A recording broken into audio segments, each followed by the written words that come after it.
We greet this day with joy and blessing. Happy Mother's Day to all mothers, those that are living and those who are in eternity. So we have a lot to be thankful for this morning. And I'm going to go ahead and turn things over to Chuck now, who's going to set the context for the video we're going to see today. Chuck? Okay, well, thank you. The Hubble image behind me is called the Pillars of Creation, and is part of an active star-forming region within the Eagle Nebula, which hides newborn stars in its wispy columns of gas and stardust. Remember that term, stardust. The blue is oxygen, the red is sulfur, and the green is nitrogen and hydrogen. The pillars are bathed in the scorching ultraviolet light from a cluster of young stars located just outside the frame. Well, I didn't really know all this. I just copied this from the NASA website. In today's video of Thank God for Evolution, you'll hear Dowd declare that reality has now become as powerful a motivational force as belief. This photo in my mind is equal to the painting of God touching man in the Sistine Chapel, and is a poster child of that thesis. I owe my association with Thank God for Evolution to my brother. He's a former science chair of the New Mexico State University Experimental High School and discovered this book while teaching in a Jesuit high school in Denver, where they had classes in science and religion. Dowd's wife describes studying evolution to be like following cosmetic breadcrumbs to God. Today, when we see pictures of the Hubble telescope, another fossil discovery, or that we are made of stardust, we can exclaim, wow, look what God is revealing to us today. And here's some of my takeaways from this book to those eternal questions. Who am I? Wow. Why am I here? What happens after I die? Well, I am the universe looking itself. Think of how miraculous it is that we are sentient, thinking products of 13.7 billion years of evolution. It's a long time. Why am I here? I'm here as part of the earth and the universe, not separate, but a part of, and I'm grateful for having a chance to be alive. I am responsible for providing a sustainable future for those who follow, just like the one from which I grew and was produced. And after I die, the stardust from which I was produced will turn into some other part of the earth. That is why I wish to be cremated, so that my molecules can get back in the game as soon as possible. In today's YouTube video, you'll see the cliff notes of the version of the book, Thank God for Evolution. It is Dowd's dynamic, illustrated talk of the interfaith celebration of, you can believe this, Darwin Day in Oklahoma, Nebraska in 2011, and is hosted by Countryside UCC Church. For those of you who would like to see more of Dowd, I would recommend his 2018 sermon on intergenerational justice at the All Souls Unitarian Church in Tulsa, Oklahoma. So with that brief introduction, I'd like to turn it back to Jeffrey, who will cue up the video for your enjoyment. Okay, thanks, Chuck. And by the way, Dowd's book is 2006, I believe, just to give you some context on that. And WCC has discussed Dowd's book previously. This is a return to this subject. What I'll be speaking on this evening is how our best evidential understanding of three things: big history, death and chaos, and human nature, that when we have our best evidence, our best scientific understanding, humanity's collective intelligence about these three things, we can have a deeply inspiring vision of the future that can wake us up excited to co-create and work with each other and work with people who think very differently than us towards a common, healthy, just, sustainably life-giving future. The question that'll frame my presentation this evening is, what is religion? This picture, by the way, is me at the bottom of Angel Falls. This falls goes 115 feet up. This is in the Grand Canyon. A year and a half ago, Connie and I rafted down the Grand Canyon for a week. Is religion supernatural otherworldlyism? Is that all religion is? Is it about the unnatural realm? I suggest to you know that religions are maps of reality. There's not a single religion anywhere in the world that isn't a map of what's real and what's important, or how things are and which things matter. That if you align your life, if you guide your life by that map, you'll experience personal wholeness and social coherence. All religions do that. And they also provide consistent access to the feeling states that humans have always needed to thrive. No matter where you've lived throughout human history, we don't thrive if all we can do is look to the future with fear. We do thrive when we can look to the future with trust. We don't thrive if all we can do is look to the past with resentment or guilt. We do thrive when we can look to the past with gratitude. In fact, that's part of what therapy is about, is helping people re-story their past. And then we don't thrive if we're overwhelmed by the challenges in the moment. We do thrive when we're inspired to be in action, whatever the challenges may be. Because as we all know, compost happens. It's just part of life. So how do we stay inspired to be in action, whatever the challenges? Now, one of the things that science has given us, to use religious language, one of the things that God has been revealing to us through evidence, through science, is a larger, more expanded understanding of history, human nature, and death and chaos. This picture here is from Apollo 8. It was the first picture of Earth from the moon. And then we go expanding a little bit out. Have any of you seen this picture before? This is one of my favorite images. This is a picture of a solar eclipse. We sent a spaceship on the other side of Saturn looking back towards the Earth and towards the sun, and the sun is directly behind Saturn. There's no color touch-up. This is a photo. And you see that little dot right there? Guess what that is? That's planet Earth. We're looking through the rings of Saturn and able to see Earth in the distance.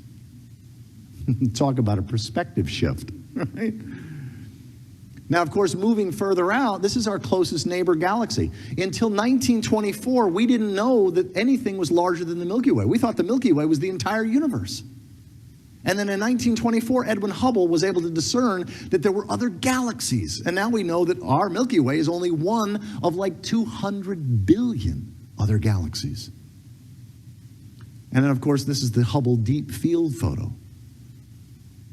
Each of these is a galaxy. Some of these are 9 or 10 billion light years away.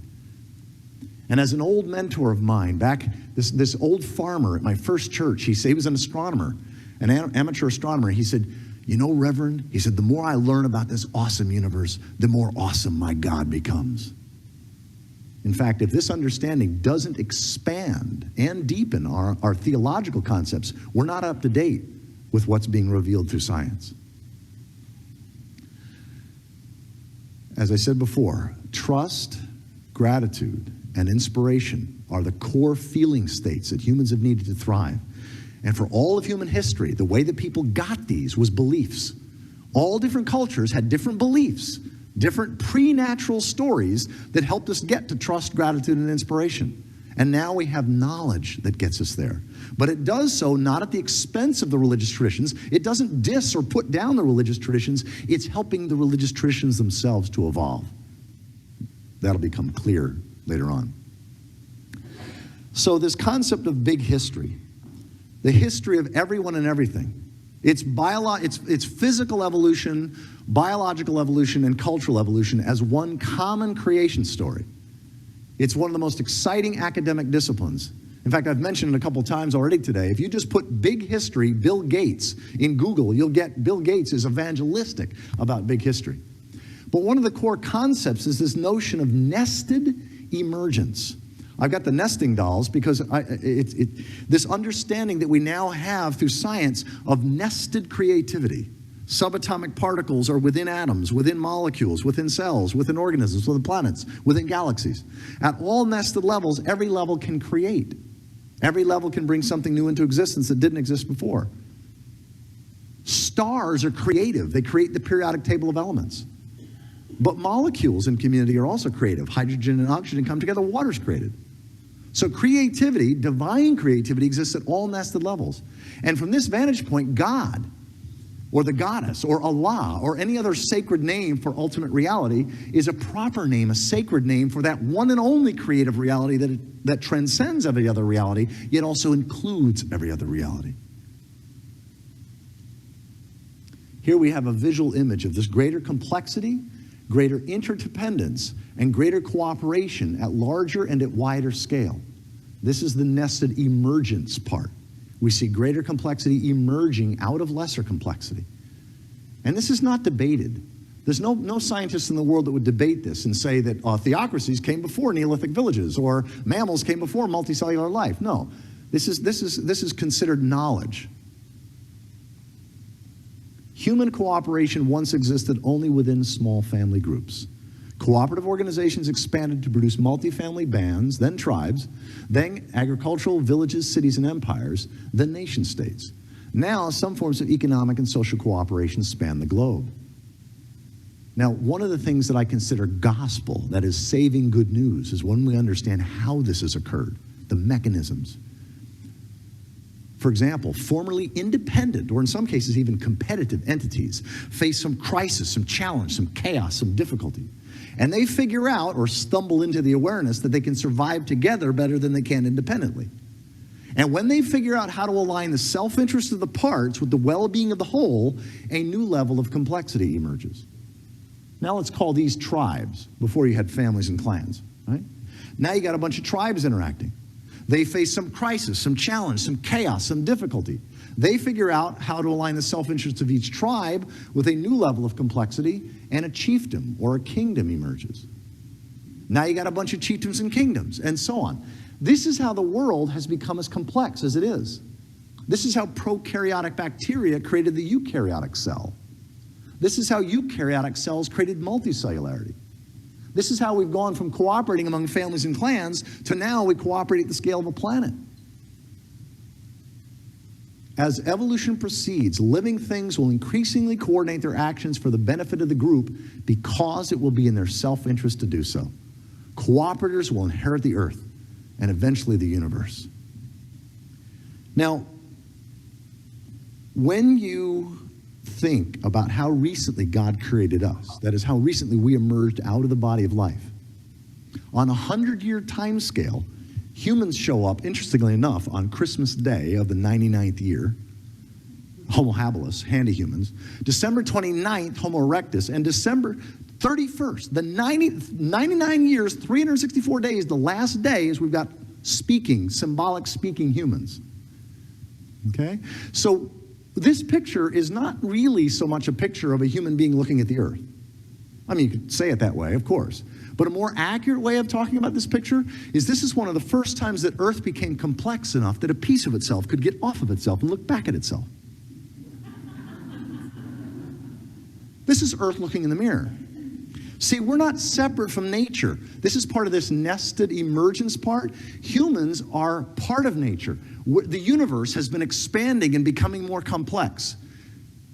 And in us, the universe became complex enough that it could begin to contemplate its own nature. The universe as a whole has gone from simple atoms to more complex atoms, to molecules, to more complex molecules, to creatures, to more complex creatures, to societies and more complex societies. And it's one unfolding, emergent process that we grow out of. We emerge out of this process. A human being looking through a telescope is the universe looking at itself and just going, whoa. A biology student looking through a microscope is the planet Earth learning with awareness, with consciousness, how it's functioned unconsciously and instinctually for billions of years. Two of my favorite quotes, those of you that have heard me speak before know I love these quotes because I almost always use them. From Brian Swim, a cosmologist, he says, 4 billion years ago the Earth was molten rock and now it sings opera. Right? Earth was once molten rock and now it sings opera. And nobody put anything here. When the Bible, like Genesis 2:7, speaks of God forming us from the dust of the ground or breathing into us the breath of life, that's a true story. It's a mythic or night language way of describing the fact that we grow out of the dynamics of the planet itself, and it's the divine creative reality of the whole, God, reality as a whole, that made that possible. Now, here's another quote from Brian Swim that I think you'll like, although this one's a little audacious. He tries to take the entire history of the universe and sum it up in 2 sentences. He says, you take a great cloud of hydrogen gas and you just leave it alone, and it becomes rose bushes, giraffes, and human beings. This is a profound understanding. In fact, Joanna Macy, one of my great sheroes, you like that word, shero? I like it. Yeah. Joanna Macy's got this great quote. She says, this shift, the shift from seeing ourselves as separate creatures that walk around on Earth in a universe, to seeing ourselves as a mode of being of Earth, an expression of the universe. She said, this shift is essential to our survival because it can serve in lieu of morality and because moralizing is so ineffective. She says, sermons seldom hinder us from pursuing our self-interest. Right? Eric and I can preach till we're blue in the face, and you're going to do what's in your own perceived self-interest regardless of what comes from the pulpit. So Joanna Macy says we need to be a little more enlightened about what our self-interest is. For example, it would never occur to me to say to you, don't cut off your leg. No, really, don't cut off your leg, right? Because your leg's a part of you, right? And you know it. Well, Joanna Macy says, so are the trees in the Amazon basin. There are external lungs. And that's what we're waking up to, is that we are our world. And what we do to our world, we do to our larger body, we do to our larger self. Now, of course, this begs the question, if we're part of a larger body, what's our role? Is our role just to, basically be good consumers? I had a medical doctor one time, an oncologist, tell me that a cancer cell is a normal cell that, for a variety of reasons, gets cut off or disconnected from its genetic memory, and it starts to think it's separate from the body. And it lacks the guidance to live in a cooperative, harmonious way with the body, so it starts to consume the body of which it's a part, and of course, if cancer consumes enough of the body, it'll kill the body, but it kills itself. And then he asked this question, don't we call our society consumer society? What does to consume mean? It means to eat up. Why are we eating up the planet? Is it because we're bad, rotten, evil, crummy, sinful people? Or is it because, like the cancer cell, we thought we were separate from the earth? We thought our true home was somewhere else after we died. We didn't know that we were the universe becoming conscious of itself. And understanding this big history, this epic of evolution, is like being reconnected to billions of years of divine guidance and divine wisdom. I believe that our destiny as a species is to become like an immune system, where we protect and foster and defend the health and the well-being of the larger body of life of which we're a part. And humans will thrive in that kind of a world. And this isn't some pipe dream. In the next 30 to 50 years, we'll have the technology and the know-how to be able to deflect incoming intruders like asteroids, the things that have wreaked tremendous havoc. That's humans beginning to become an immune system within the body of life. And in my experience, this is a vision that young people can get behind. Because what I used to say as an environmental activist, my message used to be, we're going to hell in a handbasket and we better get our stuff together quick or the whole thing's going down. In my experience, that doesn't excite young people.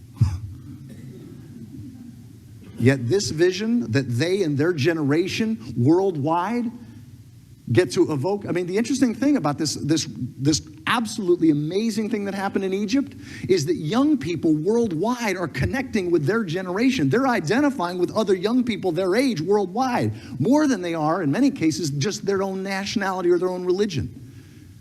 And Facebook and Twitter and technologies are helping this. Young people, I believe, in my experience, can get excited about helping humanity, playing a heroic role, helping humanity become like an immune system. That's a vision that can wake us all up excited. Now, I want to shift and talk about the gifts of chaos and death. I mentioned that all cultures have had ways of talking about history, our story, where we came from, why things are like they are, but also death and chaos. How do we understand this from an evidential standpoint? Now, I'm going to zip through this in about 7 or 8 minutes. But Connie, if you're interested, on this DVD set here, Connie spends an hour and 20 minutes where she takes a look at the major sciences that have anything to do with death. Paleontology, evolutionary biology, embryology, cell biology and ecology, astronomy and astrophysics, geology and geography and math. And then shows the major scientific discoveries in each of these areas that have helped us come to an understanding that there's not only nothing wrong with death, there's something profoundly right with death from an evolutionary perspective, from God's perspective. For example, if it weren't for the death of species, I'm not talking about individuals. I'm talking about the death of entire species. There would be no complex life on planet Earth beyond pond scum. Now, I've got nothing against pond scum. But when you compare it to the actual world we experience, this incredibly majestic world is possible only because of the death of whole species. 99% of the species that have been alive on Earth in the last 3.8 billion years of life are no longer here. And we wouldn't be here without the death of those species. If it weren't for the death of plants and animals, there would be no food. If it weren't for the death of mountains, there would not be healthy soil. Glaciers. Once we circumnavigated the globe, that is, once we had empirical proof that the world was finite, not infinite, you combine an understanding of a finite world with an understanding of population, and you realize very quickly, in a finite world, if you want a world of children, you have to have the death of elders. Because think about it, in a finite world, that's one of the reasons I loved the fact that you did that litany this morning. In a finite world, if all you've got is birth with no death, pretty soon you're wall-to-wall people, wall-to-wall skunks, wall-to-wall bacteria 60 feet deep. It doesn't take long. But my favorite example of the creative, sacred role of death is related to stars. If it weren't for the death of stars in red giants and supernova explosions, there would be no periodic table of elements. There would be no planets. There would be no life. I don't want anybody to get, stressed out here looking at the periodic table, right? But we now know where the chemical elements came from. In 1957, one of the most important papers of the 20th century was written. Fred Hoyle and several others they figured out how the chemical elements came into being. For example, at the beginning of time, what scientists call the Big Bang, what Connie and I call the Great Radiance, all the hydrogen and much helium was created. In fact, our star is a whole bunch of hydrogen becoming helium. That's what suns are. But inside red giant stars, carbon, nitrogen, and oxygen are formed. At the end of our sun's life, in its dying phase, it will create carbon. It's not quite big enough to create nitrogen and oxygen.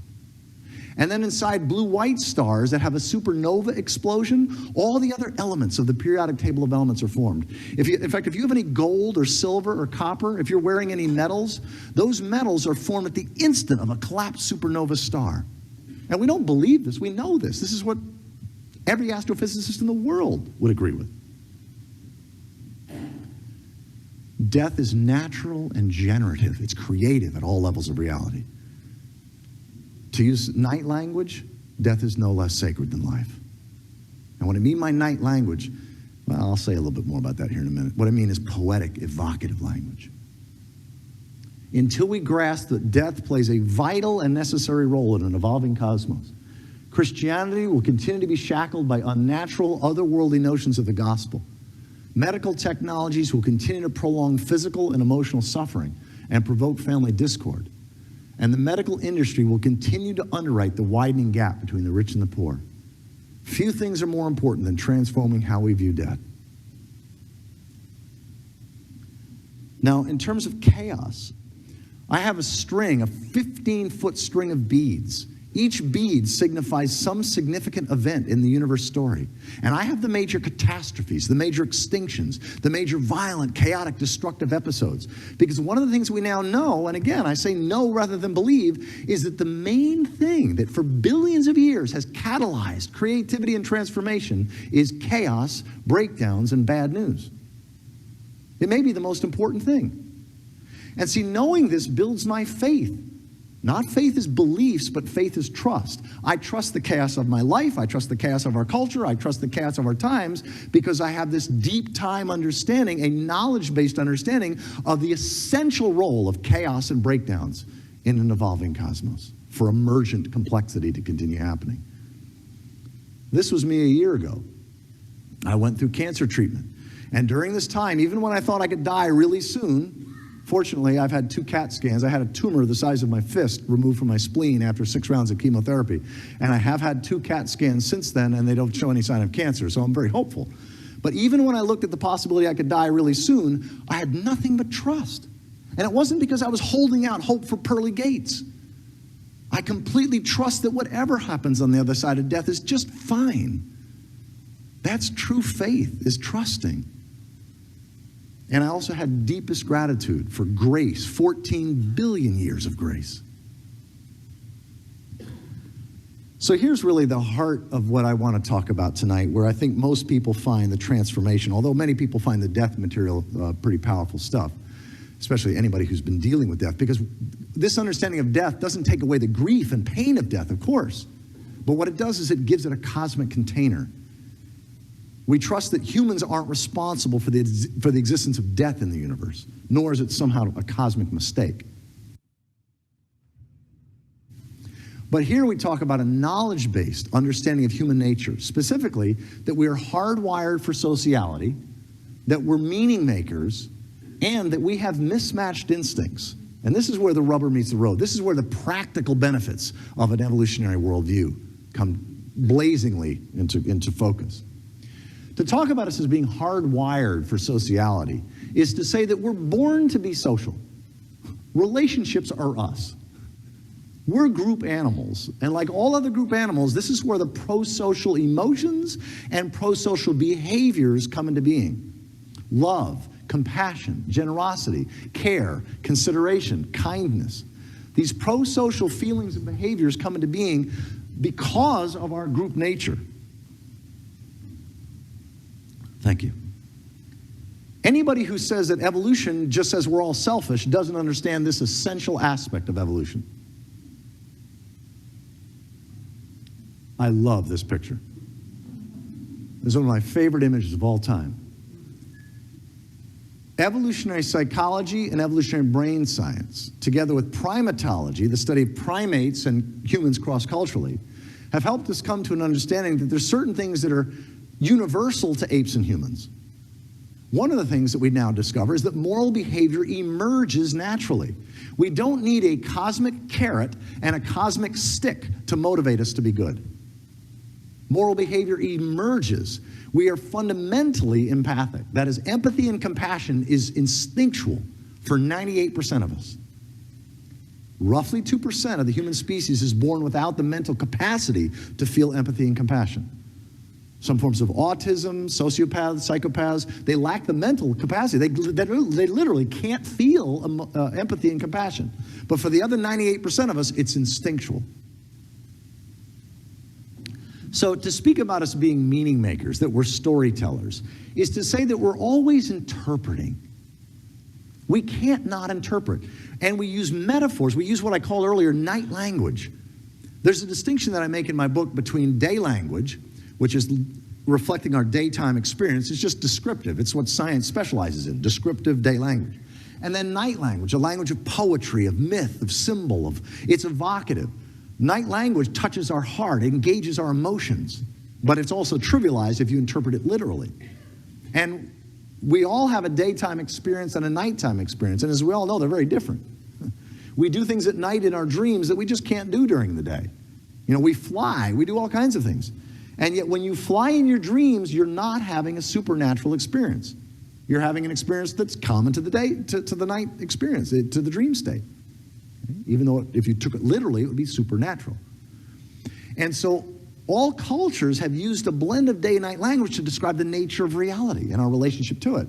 That is to say that all cultures have entered relationship. Because of our relational nature, we relate to reality. We personify. There's not a single culture anywhere in the world that hasn't personified either reality as a whole or some significant aspect of reality. That's what our brains do naturally. As I mentioned during one of the church services today, it's not like God has a multiple personality disorder, that we have all these different stories of different gods and goddesses saying and doing different things around the world. These are personifications of what's fundamentally real. We live in an infinitely meaningful universe. Anybody who says there's only one meaning to something doesn't understand the nature of human consciousness, the nature of human language. We live in an infinitely meaningful universe. So let's not fight and kill each other over the one meaning. Let's find what are inspiring meanings that can bring us together and help us work together for a common, sustainable future. Okay, friends, that's a taste of Michael Dowd. By the way, you can watch this full video on YouTube just by going to YouTube and putting in their search engine. Michael Dowd, Darwin Day, Omaha, Nebraska, September 16th, something like that. September 16th, 2011. This is my first exposure, sustained exposure to Michael Dowd and his book. Now I want to read the book.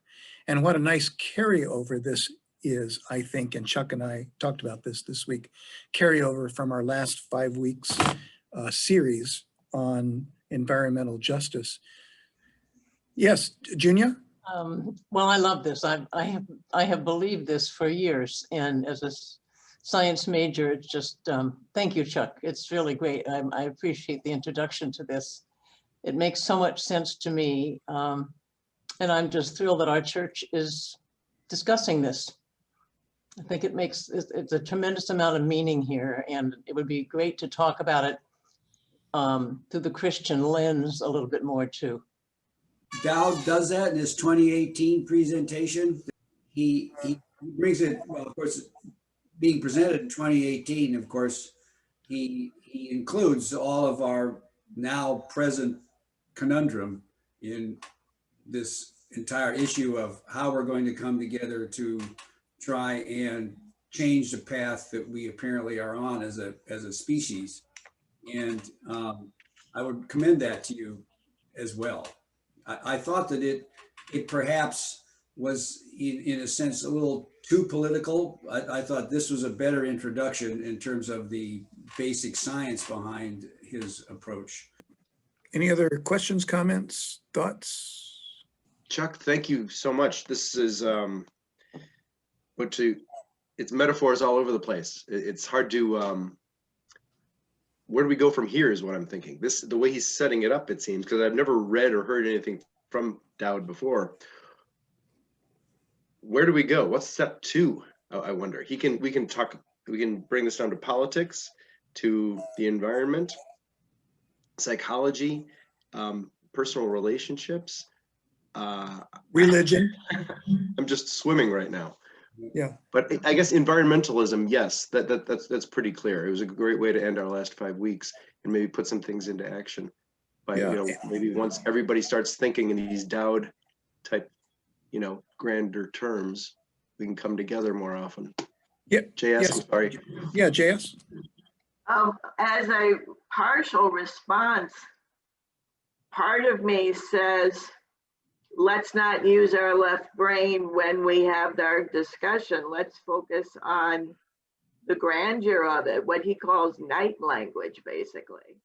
In my world, in my daily do, night language is day language. It's what I use to communicate with myself.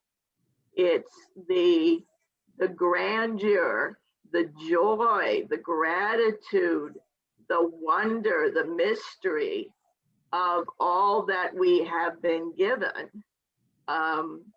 In the Genesis story, what did God create for us to live in, to nurture, to enjoy, to savor?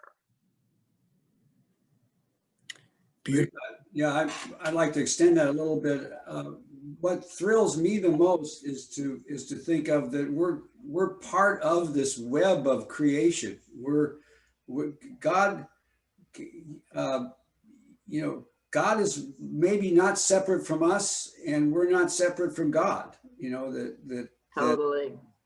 The thought that we actually can think. I mean, what a miracle that is. So we actually can look at the universe as part of us. It's such an amazing concept to me that I'm able, I think, therefore I am, I mean, it's just, what a miracle that is, wow. And think of all this, all what humanity's been able to accomplish because of this. I mean, it's just absolutely mind-boggling. And the other thing that he doesn't touch on here that I think is I think probably one of the greatest mysteries of all is self-replication. How in the world did these inert molecules come together in such a way that they could self-replicate? I mean, there's nothing else that, there's no outside force that creates life. Life creates life. And think of what a miracle that is. I mean, science hasn't come anywhere near to figuring out how the first replicable clay molecule occurred. You know, and it's really, really, very, very exciting to me. And how did that first cell subdivide? Yeah, well, it's actually more basic than that even. It probably might have been some sort of self-replicating clay molecule, you know, that somehow then became a cell, you know. So it's really quite exciting. The other thing that I think is so exciting is, well, where did all this stuff come from? Where did the hydrogen come? What was before hydrogen? You know, I mean, these are really deep questions. It's a lot of fun to think about the fact that science really can't provide all the answers. You know, I mean, there's something else out there that's really beyond our current scientific comprehension. I want to thank Chuck again for bringing this to us again, bringing Dowd to us again at WCC